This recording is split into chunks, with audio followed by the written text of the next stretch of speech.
Hindi po ako sang-ayon sa divorce sa Philippines. Dahil nga po, sa Civil Code of the Philippines, ang definition ng marriage is a special contract of a permanent union between man and the woman entered into in accordance with law for the establishment of conjugal and family life. Yung mag-asawa, tapos nag-divorce sila, paano naman yung yung magiging anak nila?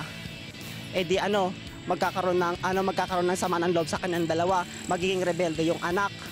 Tapos tsaka paano makikita sa kanila ng mga anak nila na nagmamahalan sila kung hindi makita sa kanila yung pagmamahal?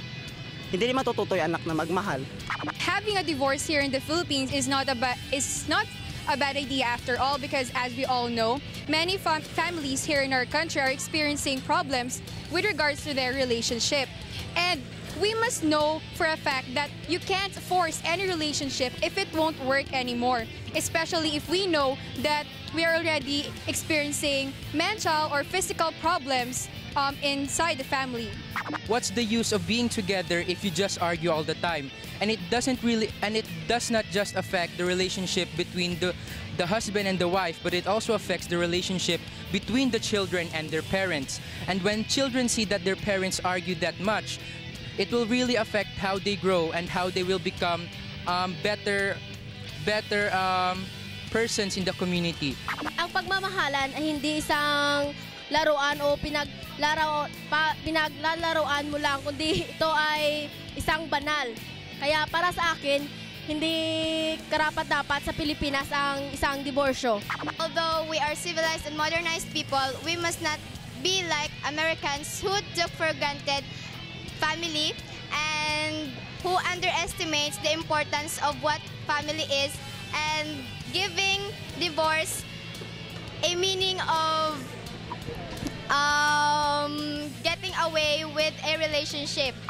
Sang-ayon ako kung hindi na nagmamahalan ng dalawang mag-asawa. Katulad niya, may ibang pamilya na yung lalaki, saka yung babae, separate na sila. At sa tagal na, pwede na sila siguro mag-divorce. Bakit pa nagpakasalan dalawang tao kung sa gayon sa maliit lang na panahon, sila naman ang may magde-divorce? Dapat magmamahalan sila, nag-commit sila kay Lord, mamamahalan sila ng matagal and forever at hindi sila kailangan mag-divorce. Para sa akin, kung hindi ka na masaya at nagsasakripisyo ka na gidlang o nahihirapan ka na sa pakikisama sa asawa mo, halimbawa, bakit mo pa ipagpapatuloy yan? Di ba sinabi nga sa Biblia na ang Diyos lang ang makakapagpasama sa dalawang tao at ang Diyos lang ang makapagpapahiwalay sa kanila.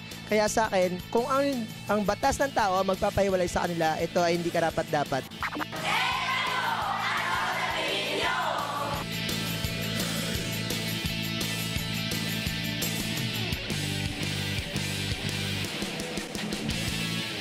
Ang Kabataan Express ay hatid sa inyo ng UNICEF.